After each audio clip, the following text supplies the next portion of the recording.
მოგესალმებით მეგობრებო, დღეს ჩვენ განსაკუთრებული მისია გვაკისრია კავკასიური სახლის გამომცემლობამ ახალი პუბლიკაცია დასტამბა უკვე ჩვენთან კავკასიური სახლის მესამე სართულზე და ძალიან მალე წიგნის მაღაზიებშიც ხელმისაწვდომი იქნება ბატონი ნუგზარ პაპუაშვილის ნაშრომი სახელწოდებით ინგლისისა და საქართველოს სარწმუნოებრივ ურთიერთობათა წარსული. და მოგეხსენებათ, რომ ჩვენი ერთ-ერთი პროექტის კულტურის კალენდრის ამოცანა არ არის მხოლოდ სხვადასხვა კულტურული ღონისძიებების მოწყობა, ამავდროულად ეს პროექტი მიზნად ისახავს ჩვენ მიერ გამოცემული წიგნების პოპულარიზებას და წარდგენას აუდიტორიისთვის. შესაბამისად, დღეს ჩვენ შევეცდებით, რომ თქვენ წარმოგიდგინოთ აი ეს ახალი ძალიან საინტერესო და გამორჩეული წიგნი. თავიდან მოკლედ გეტყვით ბატონი ნუგზარის შესახებ და წაგიკითხავთ იმ ბიოგრაფიას, რომელიც აი ამ გამოცემას ახლავს. თან ბატონი ნუგზარ პაპუაშვილი არის ფილოლოგიის დოქტორი და ეკლესიის ისტორიის პროფესორი. იკვლევს ძველი ხელნაწერების თავგადასავალსა და ფილოლოგია ტექსტოლოგიის საკითხებს. მუშაობს ქრისტიანული თეოლოგიისა და ბიბლიისტიკის თემებზე. აინტერესებს რელიგია და რელიგიური ცხოვრების წახნაგები. გამოსაცემად მოამზადა, გამოკვლევები დაურთო და გამოსცა წმინდანად შერაცხილი მოღვაწეების ამბროსი ხელაიას, გრიგოლ ფერაძის, გაბრიელ კიქოძის და კალისტრატე ცინცაძის თხზულებები. აგრეთვე მღვდელ მიქელ თარხნიშვილის საქართველოს ეკლესიის ისტორია და სხვადასხვა ჟანრის დოკუმენტები საქართველოს საეკლესიო წარსულიდან. მისი ნაშრომები, რომელთა რიცხვი 200-ს აღწევს, 200-ს, გამოქვეყნებულია ქართულ, გერმანულ, რუსულ და ინგლისურ ენებში. მათში განხილულია ისტორია, ფილოლოგიის, კულტუროლოგიის, თეოლოგიის სფეროები, ქართულ-გერმანული საეკლესიო და სამეცნიერო ურთიერთობათა ისტორია, ადამიანის უფლება-მოვალეობები და სინდისის თავისუფლება. ბატონი ნუგზარი სოციალურადაც აქტიური პიროვნებაა, იბრძვის მრავალრიცხოვანი ეკლესიებისგან მცირერიცხოვანი ეკლესიების მიმართ გამოვლენილი ძალადობის წინააღმდეგ და მსგავს უსამართლობათა საფუძვლების მეცნიერულ დონეზე გარკვევას ცდილობს. და ბატონი ნუგზარს კავკასიური სახლის ეგიდით ბოლო 3 წელიწადში უკვე მესამე წიგნი აქვს გამოცემული. თავდაპირველად ჩვენ გამოვეცით სოლომონ დოდაშვილის შესახებ მისი ნაშრომი. ეს ძალიან მნიშვნელოვანი წიგნია ჩვენთვის, იმიტომ რომ მოგეხსენებათ კავკასიური სახლის სოლომონ დოდაშვილის მშობლიურ სოფელში მოღვაწეობს და იქ ჩვენ სკოლა გვაქვს და ამ წიგნმა ბევრ ადამიანს განსხვავებული სახით, ახალი ფორმით დაანახა ეს დიდი მოღვაწე და ბატონმა ნუგზარმაც ძალიან ზუსტი კვლევებით გაამდიდრა ამ ადამიანის პორტრეტი. შარშან ჩვენ პატივი ვივაგეთ კავკასიური სახლის დიდ მეგობარს და დიდ ქართველ მეცნიერს, ბატონ ზურაბ კიკნაძეს და მისი საიუბილეო ალბომი გამოვეცით და წელს უკვე თქვენს წინაშეა ეს წიგნი ინგლისისა და საქართველოს სარწმუნოებრივ ურთიერთობათა წარსულიდან. და რაც მთავარია, ეს წიგნი ერთგვარი გაგრძელებაა იმ შრომებისა, რასაც ბატონი ნუგზარი ეწევა. აი გვერდით ოთახში მე მიდევს ბატონი ნუგზარის მიერ გამოცემული წიგნი, რომელიც საქართველოში ევანგელურ-ლუთერული ეკლესიის თავგადასავალს მოგვითხრობს, ორენოვანია ეს წიგნი და აი ამ მოზაიკას, რომელსაც ნელ-ნელა აწყობს ბატონი ნუგზარი, უკვე გერმანულ ქართული რელიგიური ურთიერთობების წახნაგის შემდეგ მიემატა უკვე ინგლისისა და საქართველოს სარწმუნოებრივ ურთიერთობათა ასე ვთქვათ ელემენტიც. გამიგრძელდა ძალიან, მოდით ახლა თვითონ ბატონ ნუგზარს დავუსვათ რამდენიმე კითხვა აი ამ წიგნის შესახებ. ბატონ ნუგზარ, ეს წიგნი დაყოფილი არის თავებად და ერთ-ერთი პირველი თავი ეძღვნება აი ქართულ ინგლისურ ურთიერთობათა, სარწმუნოებრივ ურთიერთობათა წინარე ისტორიას, ხო? აი, როდესაც ინგლისურენოვან სამყაროში და ქართულ საზროვნო სივრცეშიც აი პირველად მოიხსენიება ხოლმე ეს ორი ქვეყანა. აი, ხო შეგიძლიათ გითხრათ აი ამ წინარე ისტორიის შესახებ რამდენიმე სიტყვა.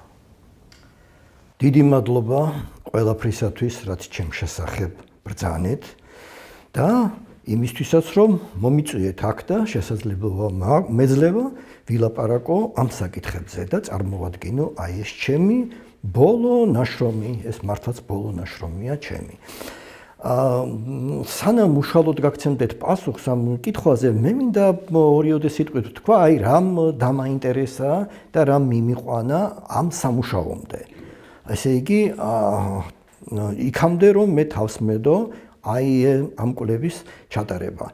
მოკლედ მოხდა ისე რომ მე მყავდა სტუდენტი, რომელიც გაირკვა რომ თურმე ანგლიკანური ეკლესიის წარმომადგენელია, რომ მან დააარსა ანგლიკანური ეკლესიის პატარა სამრევლო საქართველოში, კერძოდ თბილისში და ერთშენიერ დღეს ეპისკოპოსი, მათი ეპისკოპოსი ამერიკიდან ჩამოვიდა, შეხვედრა მოეწყო მასთან კონფერენციის სახით, სამეცნიერო კონფერენციის სახით და მივიღე მისგან შემოთავაზება, პატარა მოხსენება მომემზადებინა ქართულ ინგლისური ურთიერთობების შესახებ, უпростоრად ანგლიკანური ეკლესიის შესახებ საქართველოში თუ კი რამე მოიძებნებოდა ასეთი მასალა. ნუ მე გარკვეული წარმოდგენა მქონდა, რასაკვირველია, რადგან საეკლესიო საკითხებზე ვმუშაობ, მქონდა წარმოდგენა იმის შესახებ, რომ თლად უცხო არ არის ეს თემა საქართველოს ისტორიისათვის. ბოლოს და ბოლოს გაბრიელ ეპისკოპოსის არქივზე მიმუშავია, რომელიც შეიცავს შესანიშნავ დოკუმენტს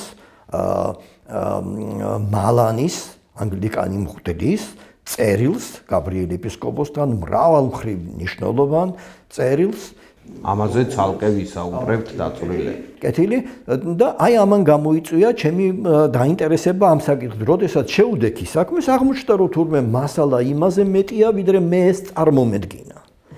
და აი ამის ნაყოფი არის აი ეს. ახლა უშუალოდ მევადექით იმ კითხვას, რომელიც ახლა მოვისმინეთ თქვენგან ბატონო ლევან, ეს გახლავთ, რა იგულისხმება წინარე ისტორიაში. ნუ მოგეხსენებათ, ისტორია იწყება მაშინ, როდესაც გვაქვს უკვე დოკუმენტაცია ამ კონკრეტულ შემთხვევაში ინგლისელებისა და ქართველების უშუალო ფიზიკური შეხება ერთმანეთთან, ინგლისელების ჩამოსვლა საქართველოში, ქართველების აღმოჩენა ინგლისში, ჩასვლა და ასე შემდეგ. ხო, მანამდელი ეპოქა ჩვეულებრივ იწოდება წინა ისტორიად.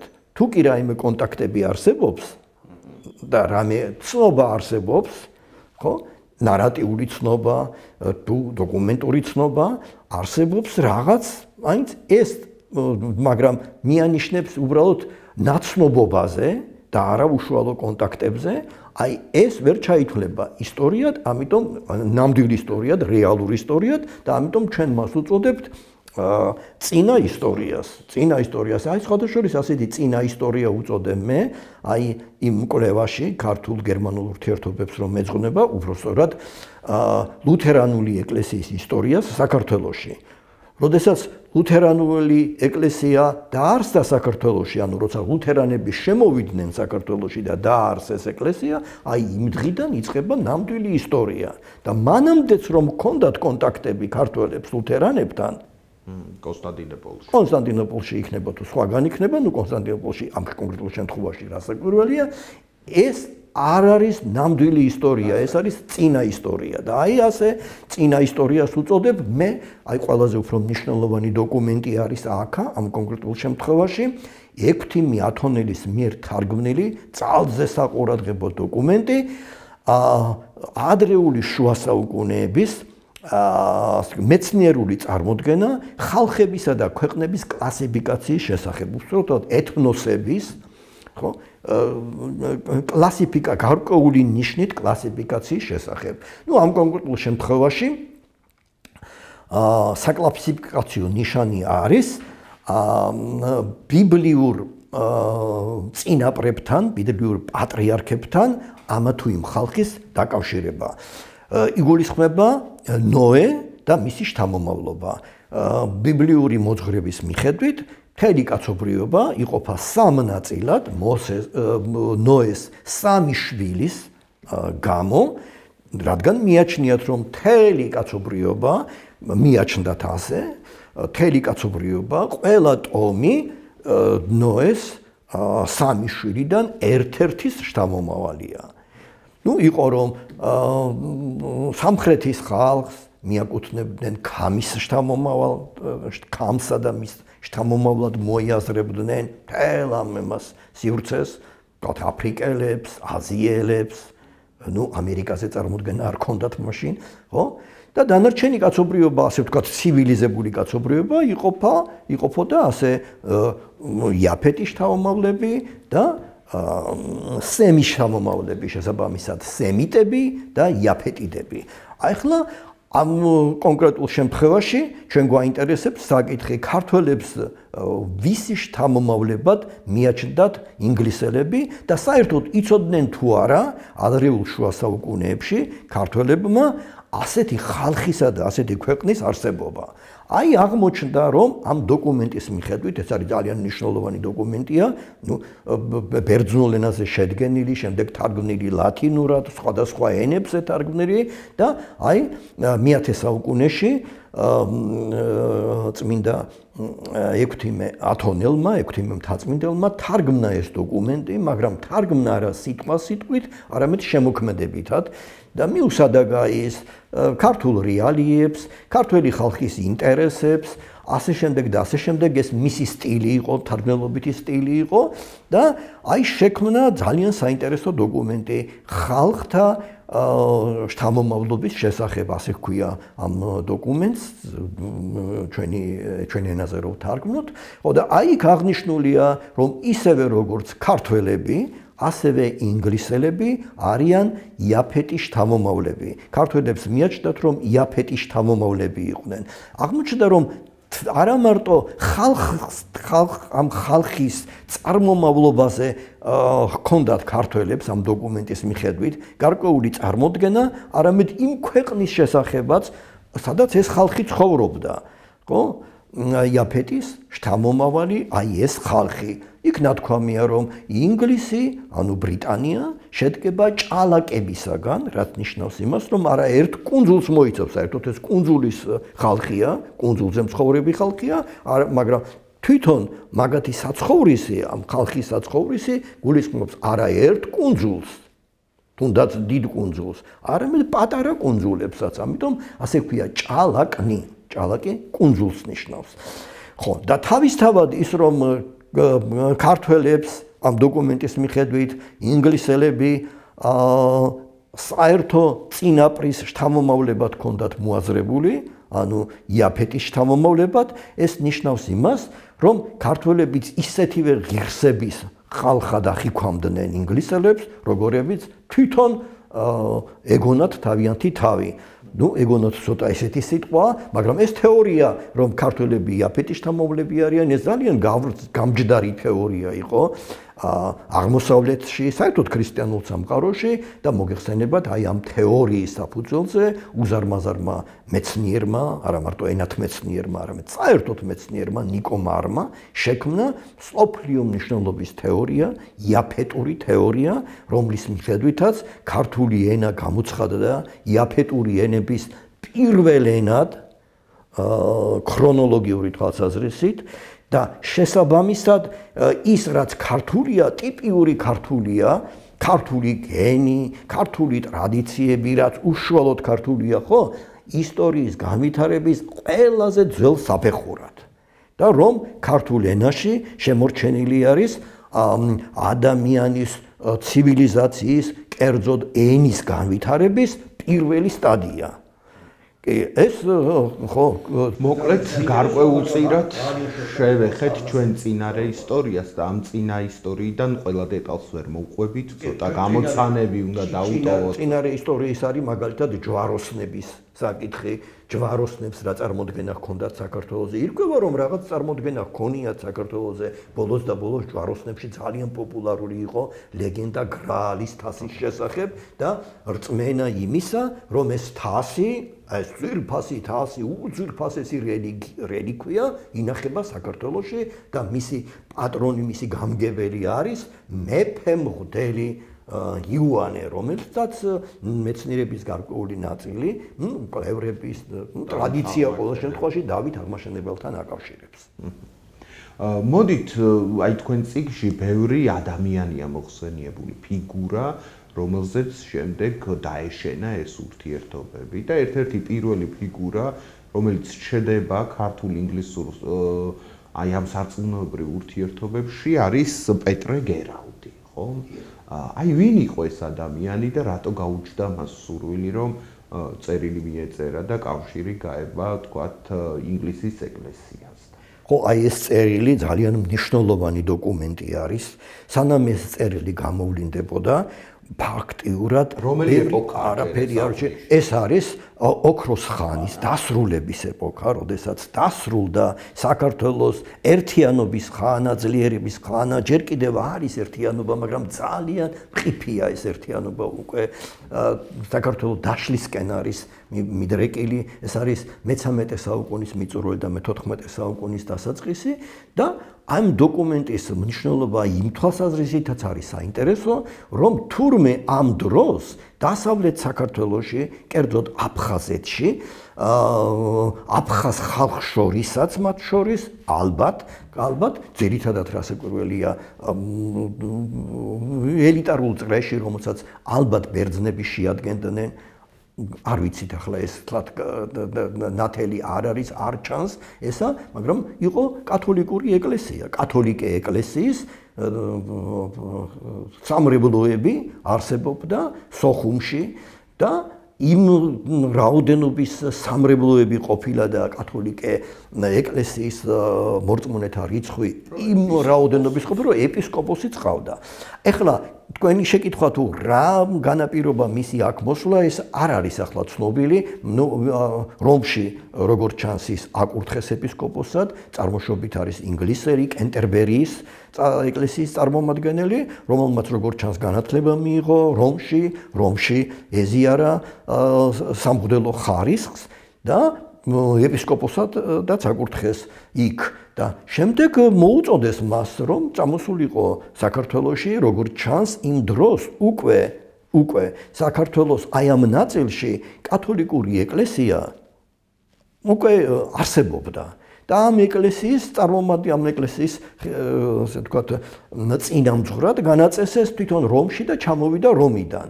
ხო, და შემდეგ რაც მან გააკეთა აქ საქართველოში, აი ეს ასახული არის სწორედ იმ წერილში, რომელიც მან გაუგზავნა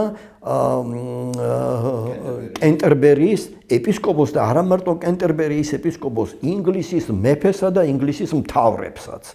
ასია ეს წერილი, ესე იგი ფართო ფორმატის წერილი არის, ეს ასე ვთქვათ, მთელი ინგლისის მომცველი წერილი არის ეს. და რომ საქართველოში პრობლემები არის, ჯერ ერთი სარწმუნოებრივი ხასიათის პრობლემაა, რომ ბერძენის სამღვდელოება, არ ვიცი ახლა იქ ბერძენის სამღვდელოებაში მაინც და მაინც ტომით ბერძნები გულისხმებიან თუ მართლმადიდებლები, მოგეხსენებათ რომ იმ დროინდელ თეოლოგიურ და საეკლესიურ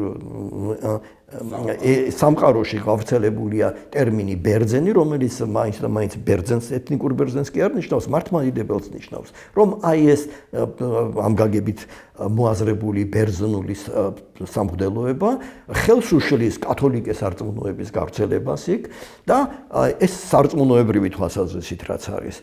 ხო და ამავე დროს კიდევ ძალიან საინტერესოა ის პოლიტიკური თვალსაზრისითაც, რომ საქართველოში არის პრობლემები, მეფესთან დამოკიდებულების პრობლემა, ეს უკვე ის დრო არის, როდესაც აფხაზეთი აღარ ემორჩილება ერთიანი საქართველოს სამეფოს და ჯერ კიდევ საქართველო დაშლილი არ არის, მაგრამ აი აქეთ მიდის. და ეს დოკუმენტი ძალიან მნიშვნელოვანი დოკუმენტია წყაროთმცოდნეობითი თვალსაზრისით და ამიტომ მისი გამოვლენა ბატონმა პროფესორმა ვაჟა კიკნაძემ გამოავლინა ეს დოკუმენტი და თარგმნა და ჩვენ ხელთ გვაქვს ძალიან საინტერესო წყარო ამ დოკუმენტის სახით. ალბათ საერთოდ ქრისტიანობის ისტორიაშიც და განსაკუთრებით კი ინგლისის ისტორიაშიც განსაკუთრებული მოვლენა იყო დამოუკიდებელი, რომისგან დამოუკიდებელი ინგლისის ეკლესიის ჩამოყალიბება. და ბუნებრივია, როდესაც გაჩნდა ახალი ეკლესია, ახალი სტრუქტურით, ის იწყებს განსხვავებული პოლიტიკის გატარებას, ვიდრე ეს თქვათ რომს ჰქონდა. ხომ? და ეს აჩენს ახალ პერსპექტივებს, ხომ, ამ ახალი ეკლესიისთვის, ახალი კავშირების გაბმას ცდილობდნენ. იყო თუ არა აი ამ ახლად წარმოქმნილი ინგლისის ეკლესიის თვალსაჩინოში საქართველოს ან ჩვენი რეგიონი და ხوار ცდილობდნენ ჩვენთან დაკავშირებას. თქვენ ამაზეც გაქვთ დაწერილი აი ამ პუბლიკაციაში. როგორც ჩანს ცდილობდნენ, თუმცა აი დოკუმენტურად ახლა ამ აზრის დასაბუთების საშუალება ჩვენ არ გვაქვს. თუმცა ის რომ ერთ-ერთი ინგლისელი მოგზაური, აი ცნობილია მოგზაურის სახელი, მე-15 საუკუნის შუა წლებია, როდესაც ჩამოდის ირანში და გაივლის აი ამ საქართველოს ტერიტორიას, ჩავა ირანში, შეხვდება ირანის შახს და ძალიან საინტერესო ის არის, რომ როდესაც შახი ჰკითხავს, ვინ ახარ შენ სარწმუნოებითო, ის ეთქვის ქრისტიანი. შახს გაუკვირდება, რომ მე ასეთი რამ არ გამიგია, მე ვიცი კათოლიკე, მე ვიცი მართლმადიდებელი, მე ვიცი სომეხი, მაგრამ ქრისტიანი, რას ნიშნავს ქრისტიანი? ხო, აი აშკარა არის, რომ აქ ის გულისხმობს იმას, რომ ის აღარ ეკუთვნის რომის ეკლესიას და ის არის ნამდვილი ქრისტიანი. ეს სხვადასხვა ახასიათებს პროტესტანტებს. ხო, როცა თავიანთი ის არ უნდათ არ აღიარებენ ვინ არიან, ეს არიან ქრისტიანი. ასე გეტყვი. და საინტერესო ის არის, რომ შახსო დაეხმარაო ამ სიტყვის გაგეშინაარსის გაგებაშიო, დეფინიციაშიო, დაეხმარაო ერთი ქართველიო, ქართველი უფლისწულიო, დაუთ ხანი. დაეხმარა და აქედან ჩანს, რომ ქართველებს ის არ ვიცი მე ხა ინგლისელებს რა წარმოდგენა ჰქონდათ, ეს არ ჩანს, მაგრამ ის რომ ქართველებს ინგლისში მიმდინარე სარწმუნოებრივ პროცესებთან დაკავშირებით გარკვეული წარმოდგენა ჰქონდათ და როგორც ჩანს ობიექტურიც, ხო? ეს ჩანს აი ამ დახმარებიდან. როდესაც ქართველი უფლისწული, იქ არ ვიცი, ტყვედმყოფი თუ რა მისიით მყოფი, ეხმარება შახს. ამ ტერმინის დეფინიციაში, გარკვევაში.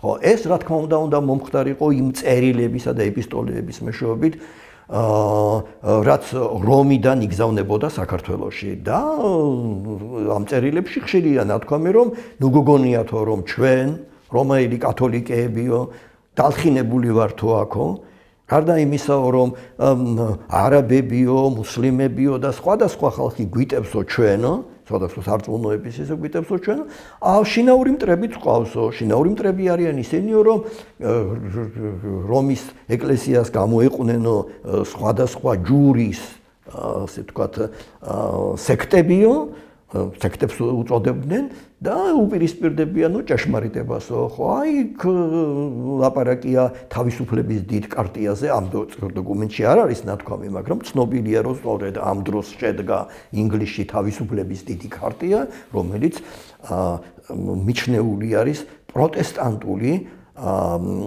მიმდინარეობის საფუძველდამდებ დოკუმენტად. რომელიც რომის ეკლესიის ავტორიტეტს ეჭვის ქვეშ აყენებს. აი ერთ თავს ამ წიგნში ბატონ მუგზარ ქვია ეკლესიათა ერთიანობის იდეალები, რომელიც საქართველოშიც არსებობდა ერთის მხრივ და ინგლისშიც არსებობდა ერთის მხრივ, ხო?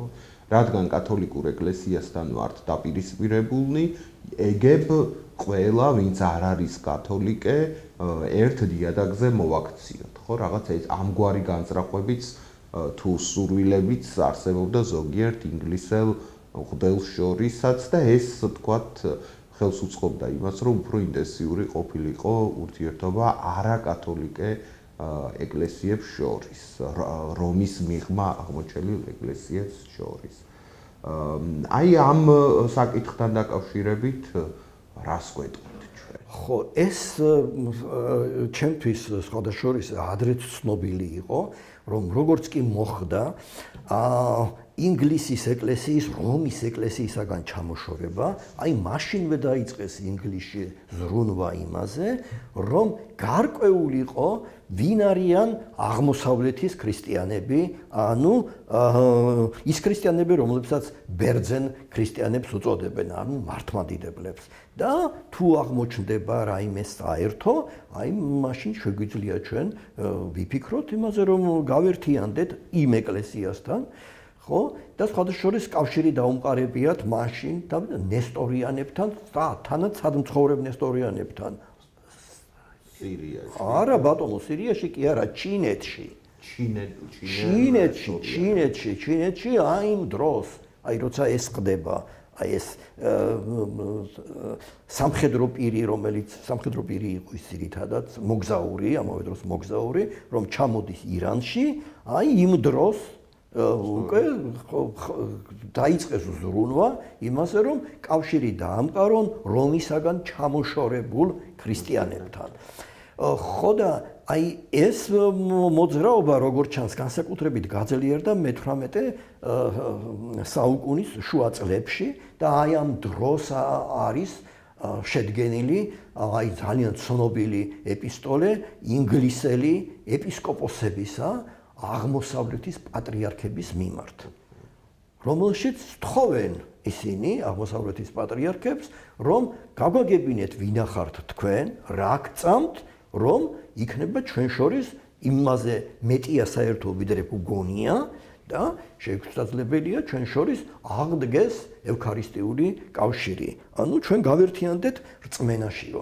მართლმადიდებლებმა ეს მოიწონეს, როგორც ჩანს ეს იდეა, მოიწონეს და საინტერესო ისტორია აქვს, მაგრამ ძალიან შორს წაგვიყვანს პასუხი როგორ მომზადდა, ეს პასუხი როგორ მომზადდა პასუხი და ეს პასუხი გაიგზავნა. ეს პასუხი შემდეგ ითარგმნა რუსულადაც და მას ეწოდება მართლმადიდებელი სარწმუნოების ვრცელი განმარტება. და ისიც საინტერესოა, რომ ეს წერილი არ ვიცი მე-19 საუკუნის დასაწყისში გამოიცა რუსულად და რუსულიდან ქართულად ითარგმნა ერთ-ერთმა ცნობილმა, ძალიან ცნობილმა ეპისკოპოსმა ტარასი მესხიშვილმა თარგმნა რუსულიდან ქართულად. და გამოიცა და დაიბეჭდა ესა, მაგრამ წარმოიდგინეთ თქვენ, რომ დიდი ხანია ამის შესახებ არავინ იცოდა, თუმცა დაბეჭდილი იყო და ამიტომ მე მომიწია ამ თარგმანისაგან დამოუკიდებელი თარგმანის შესრულება, როდესაც საპატრიარქოში მუშაობდი და საპატრიარქოს საგამომცემლო განყოფილების გამგემ ეპისკოპოსმა ზოსიმემ შემომთავაზა მე შიოშულმა შემომთავაზა რომ მეთარგმნა ეს დოკუმენტი რუსულიდან ქართულად, რადგან ქართული დოკუმენტის არსებობა ჩვენთვის უცნობი იყო მაშინ. ხო, მე შევასრულე ეს წინადადება, ძალიან საინტერესო დოკუმენტი აღმოჩნდა მართლაც, ჩემთვისაც, თარგმნილია მოგეხსენებათ მე-18 საუკუნის რუსულით და თარგმნის პროცესში მე ამ მუშაობამ ბევრი რამ შემძინა და დაიბეჭდა მაშინ იმ დროინდელ პირობებში, როგორც ხდებოდა 1987 წელს, 88 წელს ხდება ეს ამბავი, 87-ში და 88-ში ამ პერიოდში მუშაობდი ამაზე. დაიბეჭდა მაშინ და ბეჭდებოდა მოგეხსენებათ შიდა მოხმარების წესით, რაც იბეჭდებოდა საპატრიარქოში. ხო და მე შემდეგ აღმოჩნდა, რომ თურმე არსებობს ასეთი თარგმანი, ცნობილი საეკლესიო პირის თარგმანი, არქიმანდრიტის თარგმანი, წიგნობრის თარგმანი არსებობს. ხო და მე გამიხარდა მეტი არაფერი, ძალიან კარგი იყო და ეხლა ჩვენ მოგვიპოვება აი ამ დოკუმენტის თარგმანი, მაგრამ რაც ყველაზე მნიშვნელოვანია ეკლესიური და სარწმუნოებრივი თვალსაზრისით, ხო, ეს დოკუმენტი მიმართავს ასე ინგლისელ სასულიერო პირებს. თქვენო მაღალყოვლად უსამღვდელოესობა, მღვდელმთავრებო, ღირსომამებო, ხო? თერი სულითა და გულით მივესალმებით თქვენს ამ განზრახვას და გაგიმარტავთ ჩვენ ვინ ვართ, რა გვწამს და როგორ ვაზროვნებთ აი ასეა. ესა და ჩამოთვლილია შემდეგ ცხელი განმარტება, რამდენიმე პუნქტადაა ჩამოთვლილი, მგონი 12 პუნქტია, ზუსტ 12 იმის შესაბამისად, რა ქვია, მრწამსის 12 მუხლის შესაბამისად 12 პუნქტია და ამ ახლავს შემდეგ მცირე კატეხიზმო, რომელიც ძალიან საინტერესოა და ეს კატეხიზმოც ითარგმნა, მაგრამ აქ მნიშვნელოვანია ისა, რომ აი ეს სასულიერო პირები, ეს იმდროინდელი, ანუ მე-18 საუკუნის შუა წლების აღმოსავლეთის პატრიარქები აღიარებენ ინგლისის ეკლესიის, ანგლიკანური ეკლესიის სასულიერო პირების, ასე ვთქვათ, აპოსტოლურ მემკვიდრეობას და იმართავენ ისე, როგორც ჩვეულებრივ თანამორწმუნეებს. და მათთან მიმართებაში აყალიბებენ და მათთან დიალოგში აყალიბებენ თავიანთი რწმენის განმარტებას, მცირე კატეხიზმოს და ასე შემდეგ და ეს ძალიან მნიშვნელოვანია. ეს არის შემაჯამებელი დოკუმენტი არის. კი ბატონო, ჩვენ აი მიმოვიხილეთ ის ურთიერთობები, რომელიც ძალიან ის არის სპორადული, სპონტანური, რაღაცა სისტემური ხასიათი მას არა აქვს, უშუალო შეხების ფორმა მაინც და მაინც მას არ ქონია, მათ არ ქონიათ, მაგრამ აი უკვე მე-19 საუკუნეში ჩვენ ხვდებით ორ შესანიშნავ ადამიანს, რომელთა ურთიერთობაც შეიძლება მივიჩნიოთ უკვე ძალიან მყარ და მკვიდრ ხიდად, რომელიც გაიგდო ინგლისსა და საქართველოს შორის სარწმუნოებრივი თვალსაზრისით. მე გულისხმობ სოლომონ კეისარ მალანსა და ჩვენს ძალიან საყვარელ, შეიძლება ესეც ითქვას, იმიტომ რომ აი მასობრივი სახალხო სიყვარული ჰქონდა მას თავის ეპოქაშიც და დღესაც ეპისკოპოს გაბრიელ ქიქოძეს. აი მათი ურთიერთობა გახდა ძალიან მნიშვნელოვანი ნიშანსვეტი აი ამ კავშირებში, საქართველოსა და ინგლისს შორის სარწმუნოებრივ კავშირებში. მოდით განვიხილოთ აი ეს ურთიერთობა და სანამ ამ ურთიერთობის დეტალების განხილვაზე გადავალთ, მგონი არ იქნება ურიგო თუ ჩვენ სმენელს შევახსენებთ გაბრიელ ქიქოძის მნიშვნელობას მე-19 საუკუნის საქართველოსთვის. ვინ იყო ის, რა გავლენა ჰქონდა მას, როგორი ქრისტიანული წამსი და მსოფლმხედველობა ჰქონდა მას, იმიტომ რომ ამის შეხსენება მე მგონია, რომ ჩვენს თანამედროვე ეპოქაში ძალიან გვჭირდება, იმიტომ რომ ისეთი მარტივი, უბრალო და სწორხაზოვანი ადამიანი და მოღვაწე ნამდვილად არ ყოფილა ეპისკოპოსი გაბრიელი. როგორც ზოგჯერ წარმოგვიდგენს. როგორც ზოგჯერ, როგორც ხშირად წარმოგვიდგენს. დიახ, კი, პროფესორი იქნება თუ ვიტყვით ხშირად. ძალიან საინტერესო საკითხია ეს ნამდვილად. პიროვნება თვითონ გაბრიელ ეპისკოპოსისა უაღრესად საინტერესოა. და უაღრესად საინტერესოა თვითონ ამ თვალსაზრისითაც, ანუ ეკლესიათა შორის ურთიერთობის თვალსაზრისითაც. ეხლა გაბრიელ ეპისკოპოსის შესახებ საუბარი რა თქმა უნდა შორს წაგვიყვანს იმ უბრალო მიზეზის გამო, რომ ბევრია სალაპარაკო. გაბრიელ ეპისკოპოსი პირველ რიგში ამ შემთხვევაში ჩვენ გვაინტერესებს როგორც ასე ვთქვათ გახსნილი ღია პიროვნება, რომელიც არ არის შეზღუდული ამის ვიწრო კონფესიური ჩარჩოებით და რომ მისთვის ასე ვთქვათ თვითონ ანგლიკანებიც კი არიან ქრისტიანები. შესაძლებელი სხვა ტრადიცია მისთვის ალბათ რომ გეკითხა, გეტყოდა სხვა ტრადიციის ქრისტიანები, სხვა წესჩვეულების ქრისტიანები, მაგრამ ქრისტიანები, რომ ქრისტეს შთამომავლები და მათი ეპისკოპოსი ფლობს მოციქულთა პატივს, ანუ ეპისკოპოს ესა აპოსტოლურ მემკვიდრეობას. ხო, გაბრიელ ეპისკოპოსი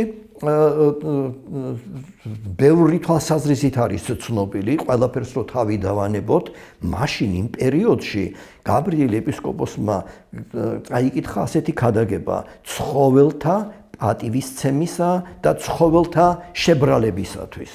ნუ ასეთი ქადაგება მიუძღვნა, ქადაგება, რომელიც სასწრაფოდ ითარგმნა რუსულად და ითარგმნა ინგლისურად და მალანმა თარგმნა ინგლისურად. ეს სხვათა შორის ისეთი დოკუმენტი არის, რომელსაც რომ გადავხედოთ ეკლესიის ისტორიას, ამ თემაზე შეგვხვდება საუბრები, მაგრამ ძალზე იშვიათად. თუმცა მასალა ბიბლიიდან საკმაოდ ბევრია იმაზე, რომ ცხოველსაც სჭირდება პატივისცემა და ისეთი პატივისცემა სჭირდება ცხოველსაც, როგორც ადამიანს.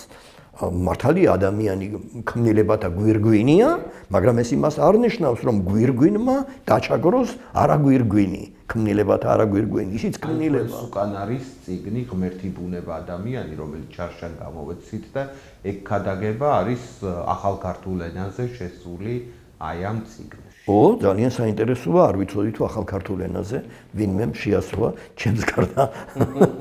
არა, როგორ არა, რასაკვირველია პოდიშრიხტი ახლა. როგორ არა, მაგრამ ყოველ შემთხვევაში იმ პერიოდში მარტო მე მქონდა ესეთი საქმე, რომ მეთარგმნა ახალ ქართულ ენაზე. აი სამხედველობრივი პოზიციები როგორი იყო ეპისკოპოს გაბრიელის კიდე? გარდა იმისა, რომ ის მეცნიერი იყო, ფსიქოლოგი იყო, მოგეხსენება დისერტაცია დაიცვა ცდისეულ ფსიქოლოგიაში, რაც საინტერესო არის სასულიერო აკადემიაში, მას კიევის სასულიერო აკადემია ჰქონდა დამთავრებული.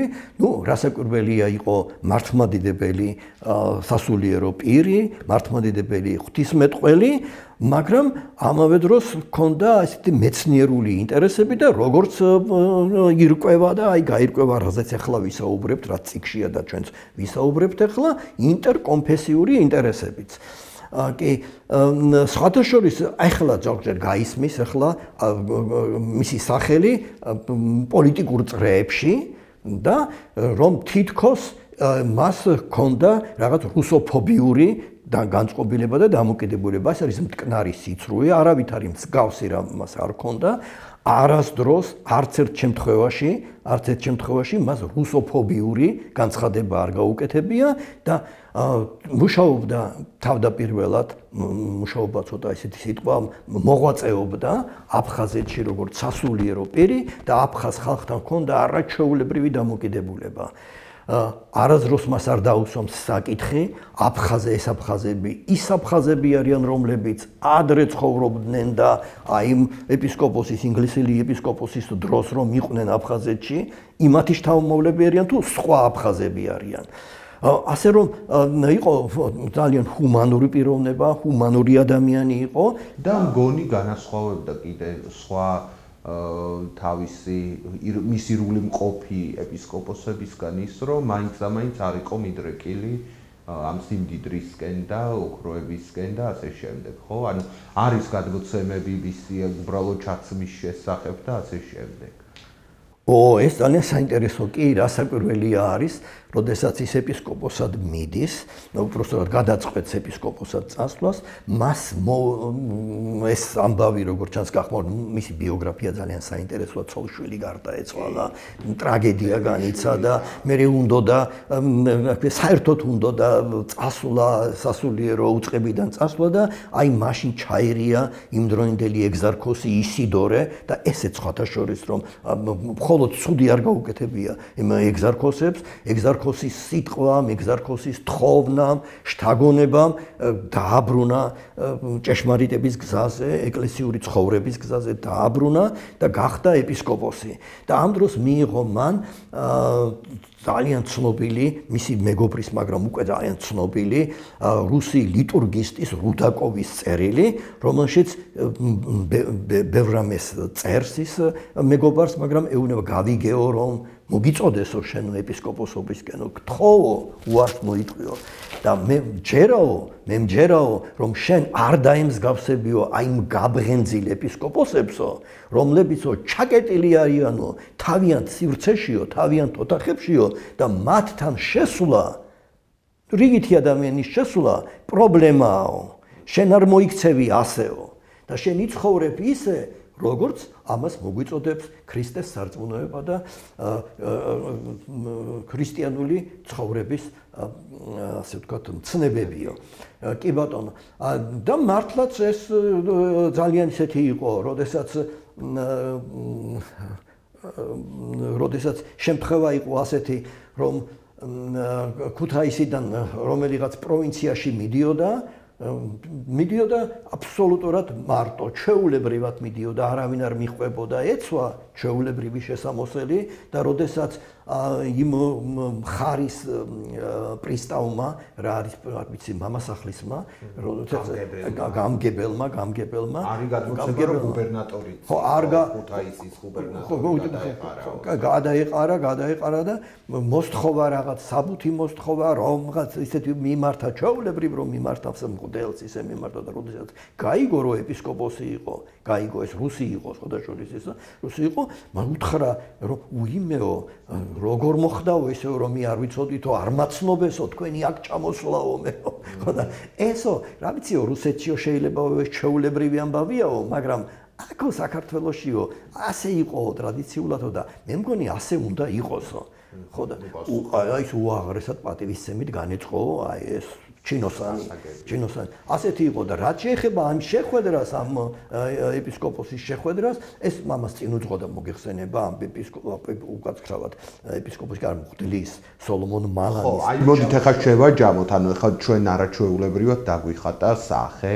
კონტურები ეპისკოპოს გაბრიელისა ბატონმა ნუგზარმა და დიდი მადლობა მას ამისთვის. აი ქართულ ინგლისური სარწმუნოებრივი ურთიერთობების ერთ-ერთი მთავარი მომენტი ჩემი დაკვირვებით, რაც თქვენი წიგნის წაკითხვის შემდეგ შტაბეჭდილება დამჭა, დგას მასსა და სოლომონ მალანს შორის ურთიერთობაზე. სოლომონ კეისარ მალანზე, როდესაც ჩვენ ამ წიგნს ვამზადებდით, გარკვეული ცნობები რომ მოვიპოვე მე ჩემი მხრივ გარდა იმისა რაც თქვენ აქ გიწერიათ, ну ესეც არაჩვეულებრივი ადამიანი გახლდათ, აღმოვაჩინეს სრულიად განსაკუთრებული პიროვნება, ჯერ ერთი პოლიგლოტი, უამრავ დასავლურ თუ აღმოსავლურ ენებზე მოლაპარაკე ადამიანი. თვითონ არ იყო ინგლისელი, ინგლისური მე ისწავლა, თავიდან არ იცოდა.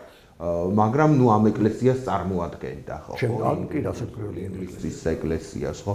შემდეგ როგორც მღვდელი და მისი მოღვაწე, მე როგორც ცნობილი არის როგორც მეცნიერი იგი, რომელიც აი ამ ენციკლოპედიურ ტექსტებს ქმნიდა, სხვადასხვა წიგნებს ბიბლიისტი, ბიბლიოლოგი და ასე შემდეგ. მოკლედ დიდი ადამიანი მხატვარი ეკლესია. ნუ მხატვარიც და სხვათა შორის მოიპოვება ინტერნეტში მისი ნახატებიც. ხო, აი როგორ დაუკავშირდნენ აი ეს ორი ეკლესიის, ორი განსაკუთრებული და გამორჩეული მოღვაწე ერთმანეთს, როგორ გავიდნენ ერთმანეთთან კონტაქტზე, როგორც დღეს იტყვი.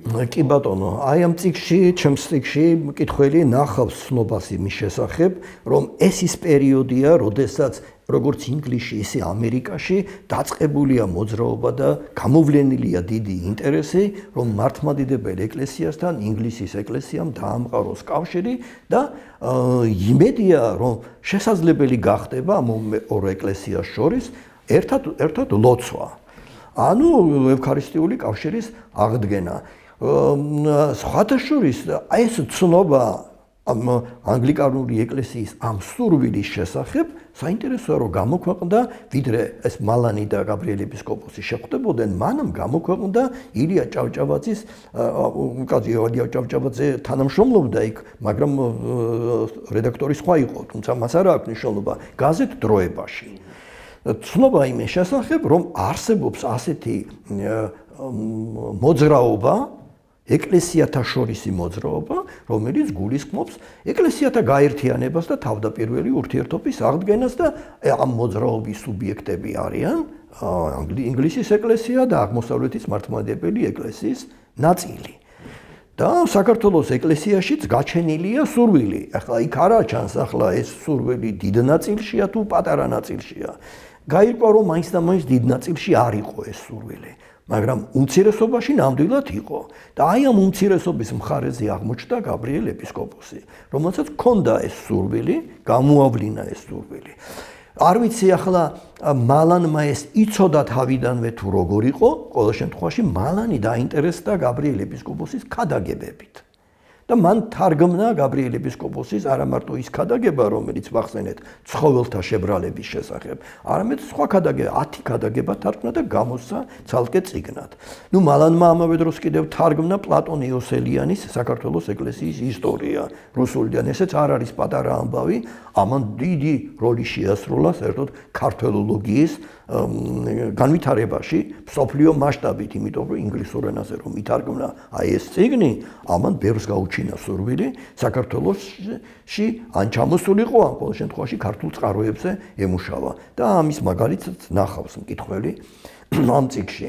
ხო, ასე რომ გაბრიელ ეპისკოპოსისა და მალანის სტუმრობას წინ უძღოდა აი ეს სამუშაო მალანის მხრიდან. როგორც ჩანს, მალანსა და გაბრიელ ეპისკოპოსს შორის კიდევ მიმოწერაც იყო, რომელიც ჩვენამდე არ შემორჩენილა, მაგრამ ჩვენ ვიცით, რომ მალანი ჩამოდის საქართველოში, ჩამოვიდა საქართველოში, მივიდა ქუთაისის გაბრიელ ეპისკოპოსის რეზიდენციაში და მან დაგვიტოვა მალანმა შესანიშნავი მემუარი ამის შესახებ. ამ მემუარიდან ჩვენ ვიცით, რომ გაბრიელ ეპისკოპოსმა შესანიშნავად მიიღო, დაასწრო წირვაზე, მალანმა მოახერხა, რომ ქართულად ეკადაგა და სხვადასხვა საინტერესო მემუაქცია ყურადღება, რომ ლაზარეს აღდგინების შესახებ იქადაგა. ესეც საინტერესო მომენტი არის. ლაზარეს აღდგინება, რომ მძიმერა, რომ მძინარია.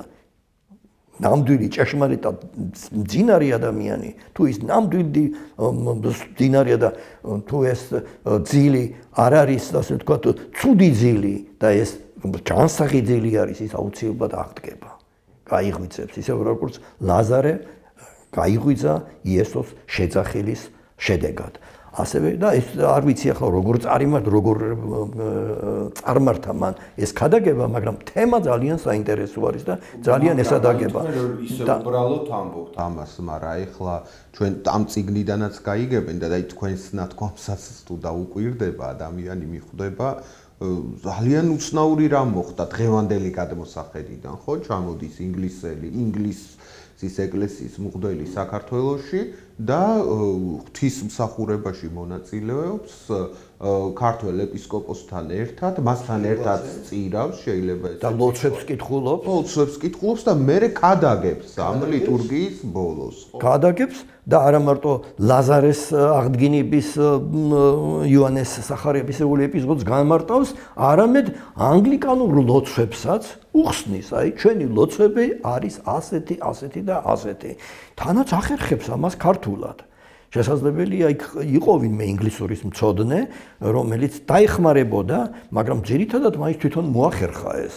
ხო? ამავე დროს მიდის გელათში, სიწმინდეებს თაყვანს და სხვადასხვა ინგლისელებს ძალიან მოსწონდათ ესა, აი სიწმინდეების თაყვანისცემა, სიწმინდეების მიმართ, აი ესეთი პიეტისტური დამოკიდებულება და ის მოიხიბლა იმითო, რომ გაბრიელ ეპისკოპოსს ხელზე ემთხვეოდნენ, მორწმუნეებიო და აი ეს ხელზე ემთხვევა რაღაც ესეთ მისთვის და ასეც არის კიდევ პატივისცემის აი ესეთი გამოვლენა, ცხადი გამოვლენა იყო.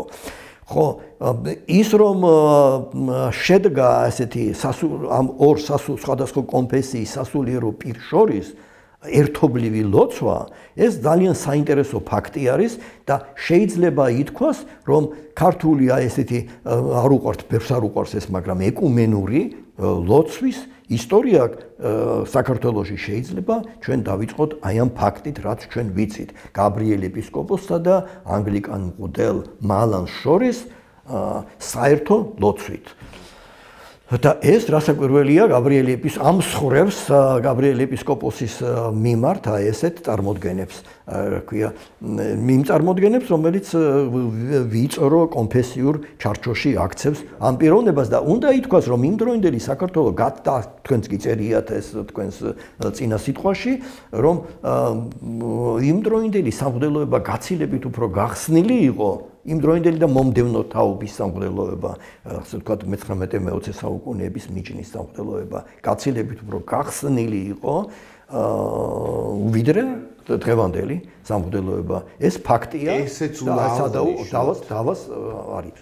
ესეც უნდა აღვნიშნოთ, ბატონ ნუგზა, რომ ჩვენ აი ამ წიგნში ვაქვეყნებთ ასევე ნეკროლოგს, რომელიც მაშინ ივერიაში დაიბეჭდა სოლომონ მალანის გარდაცვალების შემდეგ და შემადგენელი ნაწილია ის რაც თქვი დიახ ხო და აი როცა ქართული პრესის ფლაგმანი ეს უკვე ილია ჭავჭავაძე ესეთი ილია ჭავჭავაძე ეს არის და კომენტარიც მისია აშკარად მისია ხო ეხმაურება მის გარდაცვალებას ეს კიდევ ერთხელ გამოკვეთს ამ ადამიანის მნიშვნელობას ჩვენი ქვეყნისთვის და მის მიერ გაკეთებულ საქმეს იმ მიმართულებით რომ საქართველოს მართლა უკეთ გაეცნოთ დასავლურ სამყაროში და ჩვენი ეკლესიის ისტორია უკეთ სწოდნოდათ და აი ამის შესახებაც ესეც გადმოახალ ქართულა ბატონმა ნუგზარმა ეს ნეკროლოგი და გაშიფრა მისი შინაარსი და მნიშვნელობა წარმოაჩინა. და განსაკუთრებით წერილია საინტერესო მალანის წერილი,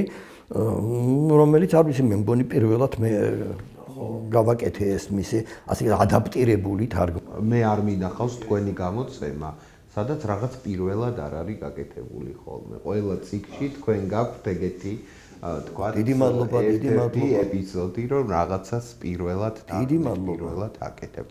მოდით კიდევ რამდენიმე ადამიანი გავიხსენოთ, ხო პეტრე გერალდიდან დავიწყეთ და მასე ვისაუბრეთ და არაფერი რო არ თქვათ დანცმა ვორტროპებზე. ნუ ეს სირცხვილი იქნება. აი მათი ღვაწლი რა იყო საქართველოს დასახმარებლად ეს ვიცით და მგონი ყველა განათლებულმა ქართველმა იცის რომ ამ ორმა დაძმამ პოლიტიკური თვალსაზრისით იქნებოდა თუ ლიტერატურულ ველზე ვეფხისტყაოსნის თარგმნით თუ საქართველოს მხარდაჭერით წმინდა ნინოს ცხოვრების თარგმნით ეს პატარა ამბავი არ არის ინგლისურად აი წმინდა ნინოს ცხოვრებაზე მოდით ეხა თქვენ მოგვიყევით. ანუ მე რისი თქმა მინდა რომ ვიცით მათი წვლილი საერო ურთიერთობებში რამხელა დაძმა ვორტროპების, მაგრამ ნაკლებად ცნობილი არის რომ აი ამ სარწმუნოებრივ ურთიერთობებშიც მათი მოღვაწეობა ძალიან მნიშვნელოვანი იყო და დიდი კვალი დატოვეს. აი წმინდა ნინოს ცხოვრების თარგმანი ახსენეთ და მოდით მიმოვიხილოთ ეს. აი რა გააკეთეს ამ არაჩვეულებრივმა დაძმამ ქართულ-ინგლისური სარწმუნოებრივი ურთიერთობების განვითარების. ხო, ისე კი დარწმუნებული ვარ, რომ ყველა ასე თუ ისე განათლებულ ქართველს მოეხსენება ამ დაძმის შესახებ, მათი კავშირის შესახებ საქართველოსთან და იმ სიყვარულის შესახებ, რომელიც არის რაღაცა ეტალონი ხალხებს შორის, ერებს შორის, სხვადასხვა ტრადიციებს შორის, ურთიერთპატივისცემისა და თანაგრძნობისა. ხო, რაც შეეხება ახლა მათ ეკლესიურ ინტერესებს საქართველოსთან დაკავშირებით, ხო? ამაზე ცხადი მაგალითი, როგორიცაა მარჯორი უორდროპის ორივე იყო, მაგრამ განსაკუთრებით მარჯორი უორდროპი იჩენდა ინიციატივას ამ შემთხვევაში, მათი სტუმრობა ბოდბის დედათა მონასტერში. მე მგონი მარჯანიშვილი იყო ეს ფამარი. წმინდანად შერაცხილი ფამარი იყო წინამძღვარი, ეს კოტე მარჯანიშვილის და. კი ბატონო, მე მგონი ეს იყო რომელმაც უმასპინძლა და თელმა დედების ამ დასმა უმასპინძლა მათ. გაჩერდნენ მონასტერში, დარჩნენ მონასტერში, ღამე გაათენეს მონასტერში, ილოცეს და განსაკუთრებით ხო საჩუქრები მიიღეს მათგან და აი ეს პატივისცემა მარჯორი უორდროპმა გამოხატა იმით, რომ წმინდა ნინოს ცხოვრების ტექსტი თარგმნა ინგლისურად და ამით კიდევ ერთხელ მიეცა შესაძლებლობა და საბაბი აღმოსავლეთით დაინტერესებულ თეოლოგებსა და მეცნიერებს, რომ ქართულ სამყაროსთან კავშირები დაემყარებინათ და მეტად ესრუნათ ქართული ტრადიციებისა და კულტურის შესწავლის თვალსაზრისით. ნუ ბევრი რამ შეიძლება ახლა ამაზე ითქვას, მაგრამ იმაზე კარგს, როგორიც არის თედო სახოკიას ნაამბობი. თუ როგორ ჩავიდა თედო სახოკია მარჯორი უორდროპის გარდაცვალებიდან რამდენიმე კვირის თუ დღის შემდეგ მის ოჯახში, ინგლისში და როგორ დახვდა მას იქ ოლივერ უორდროპი და მარჯორის დედა, მამა უკვე აღარ იყო ცნობილი, ცოცხალი და როგორ რა მოუთხრეს, რა გაიგო მან მარჯორი უორდროპის გარდაცვალების წუთთან დაკავშირებით. როდესაც მარჯორი უორდროპი ვეღარ ლაპარაკობდა, აი მაშინ მოუხმო ოჯახის წევრებს და ხელით დახატა სახელი საქართველო, გამოსახა სახელი საქართველო. ამით აგრძნობინა, რომ ის და ის ყველაზე ის დიდი მეგობარია საქართველოსი და საქართველო მისთვის და ქართველი ხალხი ყველაზე დიდი მეგობარია. განსაკუთრებით მძიმე ეპოქა დადგა საქართველოს ეკლესიისთვის გასაბჭოების შემდეგ, როდესაც აი ეს უღმერთოთა კავშირები მომრავლდნენ და ჩეკამ და სხვა ძალოვან მოუწყებებმა დაიწყეს საქართველოს ეკლესიის შევიწროვება და აპატიმრეს კათალიკოს პატრიარქი უკვე მოგვიანებით.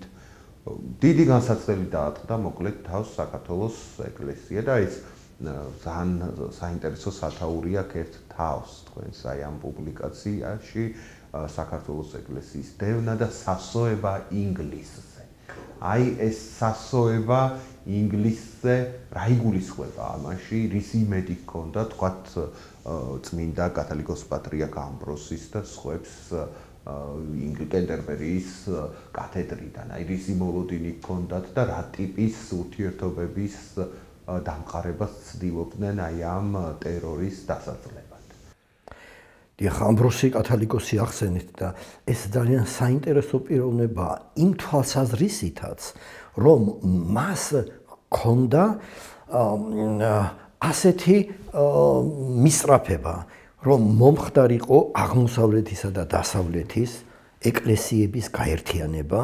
აქ დასავლეთში ინგლისის და ანგლიკანური ეკლესიაც იგულისხმებოდა, გაერთიანება მომხდარიყო ოღონდ არა უნიის გზით, არა ისე რომ საქართველოს ეკლესია დაქვემდებარებოდა ერთ-ერთ ეკლესიას, ან რომის ეკლესიას, ან ინგლისის ეკლესიას, არამედ გაერთიანებულიყო ეს ეკლესიები პენტარქიის პრინციპით. ახლა რა არის ეს პენტარქია? ეს პენტარქია ნიშნავს იმას, რომ ადრე მე-11 საუკუნეზე, კი ბატონო, 5 სამოციქულო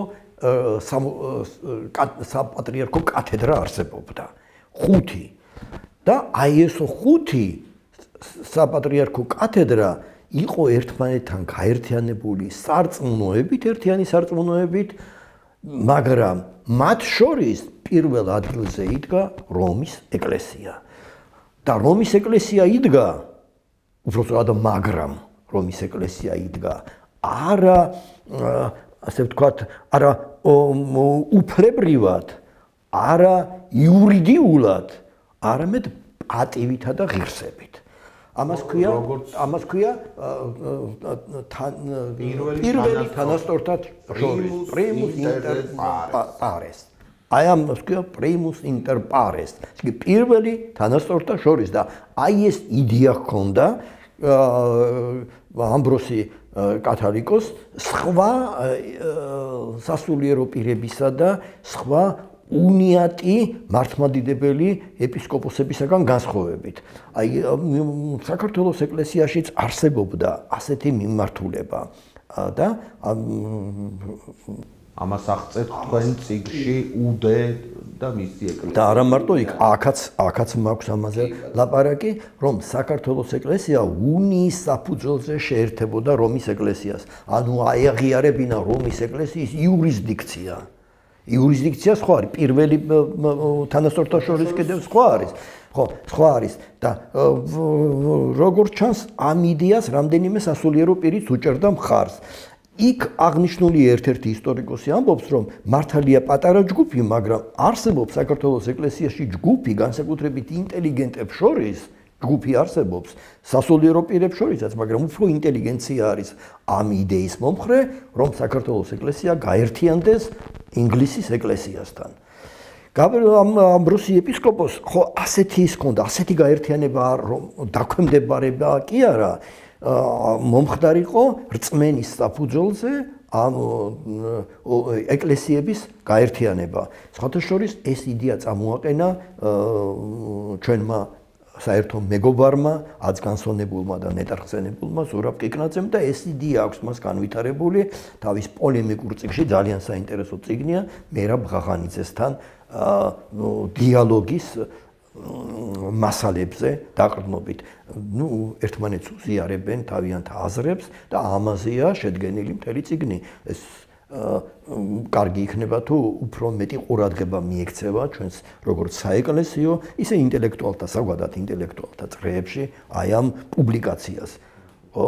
ერთი მხრივ კათოლიკე, მეორე მხრივ მართლმადიდებელი გამოთქვამენ თავიანთ აზრებს და ზურაბ კიკნაძე აყალიბებს ამას, არა უნიის საფუძველზე გაერთიანებას, არამედ აი თავდაპირველი ბუნებრივია გასაჭირის და განსაცდელის ჟამს ამბროსი ხელაიასაც და სხვა რელიგიურ ლიდერებსაც მაშინდელი საქართველოსი იმედი ჰქონდათ რომ დასავლეთი დაინახავდა იმ ტერორს რომელიც მიმდინარეობდა ქვეყანაში აი ამ რევოლუციური ხელისუფლების მხრიდან და აი რა ნაბიჯები გადა. ხო, მადლობთ იმისათვის ეს მე უნდა მეთქვა, მაგრამ ხო ვეღარავ თქვი, მაგრამ რაღაცე უნდა დაუბრუნდეთ თქვი, თუ მშვენივრად ჩამოაყალიბეთ ეს ყველაფერი, ხო? აი იმ დროს განსაცდელის ჟამს, გაიღვიძა საქართველოს ქართველებს შორის, გაიღვიძა ფარველის, პატრონის, დამხმარეს და აი ამაზე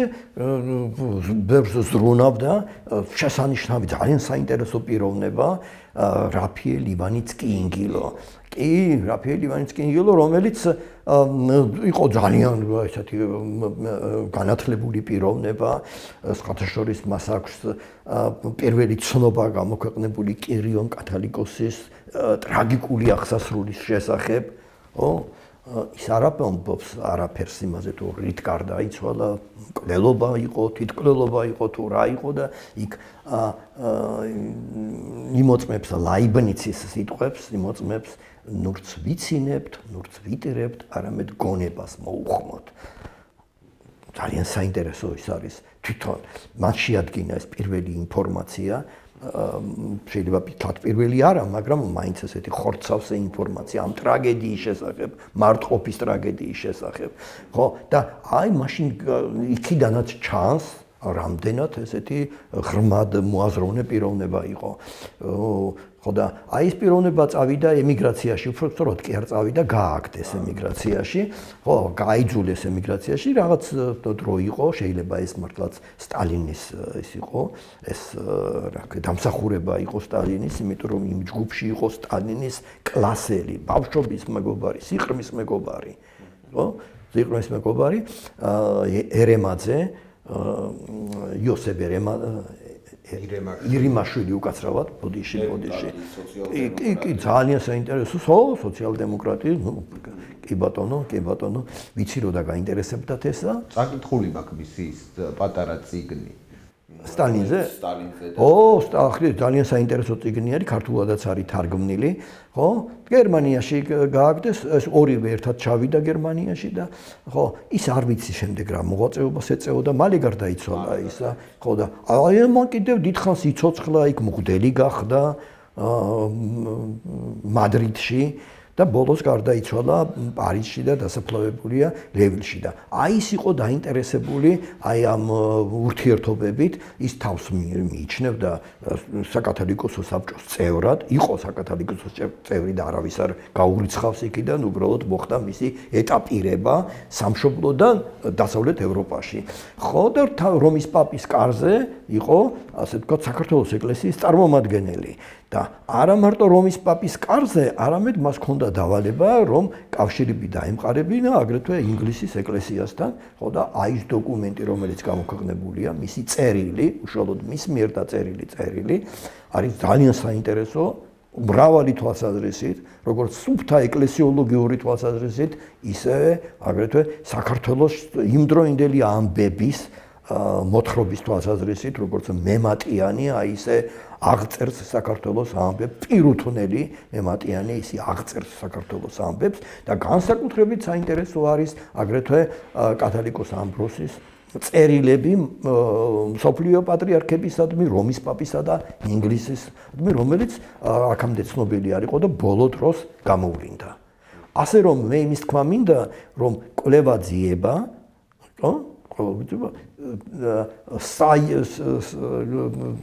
მოსალოდნელია, რომ მომავალშიც ბევრ საინტერესო და ახალ მასალას გამოავლეს. ასე რომ ეძიებდეთ და პოვებდეთო, ეს მარადიული ჭეშმარიტებაა. კი ბატონო. და მოდით ნელ-ნელა დავასრულოთ ამ ნოტაზე ჩვენი ეს დიალოგი, თან მე ვიცი რომ აი ეს თქვენი სტუდენტი, რომელიც ახსენეთ, ინტენსიურად მუშაობს, რომ აღმოაჩინოს კიდევ ერთი მოღვაწე, უკვე მე-20 საუკუნის მეორე ნახევარის მოღვაწე, ლეო მალანია, რომელიც თქვენს გაქვთ წიგნში ნახსენები, მის ასე ვთქვათ, განვლილ გზას სწავლობს, ცდილობს, რომ მისი საეკლესიო მოღვაწეობის მნიშვნელოვანი ასპექტები განიხილოს, შეახსენოს ეს ეპისკოპალურ ეკლესიას, მის წვლილს ხაზი გაუსვას, ასე რომ მე მგონია, რომ აი ეს თქვენი პუბლიკაცია ძალიან ბევრ ადამიანს დაეხმარება საფუძვლების გაგებაში და შემდეგ ახალი აღმოჩენების შუქზე ეს წიგნი აქტუალობას მაინც არ დაკარგავს, იმიტომ რომ აი ეს პირველადი კავშირები და აი ეს მიმოხილვა მთელი ამ მრავალსაუკუნოვანი ურთიერთობების აი აქ ჩამოყალიბებულია და მართლა ძალიან რთული სამუშაო შესრულდა, იმიტომ რომ როცა ამ ორ ეკლესიას ესეთი მცირე შეხება აქვს ერთმანეთთან, აი ამ პატარ-პატარა მარცვლების მოძებნა და ერთად შეკრება ალბათ ძალიან დიდ შრომასთან იყო დაკავშირებული და ამ მარცვლების შეკრებისთვის შრომა გასწია ბატონმა დუნგზარმა და აი ეს არაჩვეულებრივი პუბლიკაცია გვაჩუქა. მეგობრებო, დაბეჯითებით მოგიწოდებთ, რომ არ გამოგჩეთ ეს წიგნი, აღმოაჩინოთ ეს წიგნი, წაიკითხოთ ეს წიგნი და მომავალში იმედი მაქვს, რომ აი ეს ისტორია გაცილებით უფრო სქელტანიანი გახდება და ბევრი რამე მოხდება საქართველოსა და ინგლისს შორის სარწმუნოებრივი ურთიერთობების თვალსაზრისით და არა მხოლოდ ინგლისს, მსოფლიოში მესამე ეკლესია თავისი რაოდენობით და მრავალრიცხოვნობით ეს ანგლიკანური ეპისკოპალური ეკლესია, მასთან კავშირი ბევრ რამეს ნიშნავს, არა მხოლოდ სარწმუნოებრივი თვალსაზრისით, არამედ ქვეყნის ეროვნული ინტერესებიდან გამომდინარე, იმიტომ რომ ინგლისის კოლონია, რომელი ქვეყანაც იყო, ამ ეკლესიის გავლით შეგიძლია აი იმ ახალ დამოუკიდებელ ქვეყნებს ხმა მიაწვდიდო და მასთან რაღაც კავშირებს ჩაუყარო საფუძველი და ბევრი კავშირი, ბევრი ურთიერთობა ამ ქვეყანას შეიძლება ყოველ წუთს დასჭირდეს ხოლმე. დიდი მადლობა მეგობრებო, კიდევ ერთხელ შეგახსენებთ, რომ ამ წიგნის ყიდვა შეგიძლიათ ჩვენთან კავკასიურ სახლში მესამე სართულზე და მალე იგი გამოჩნდება წიგნის მაღაზიებშიც.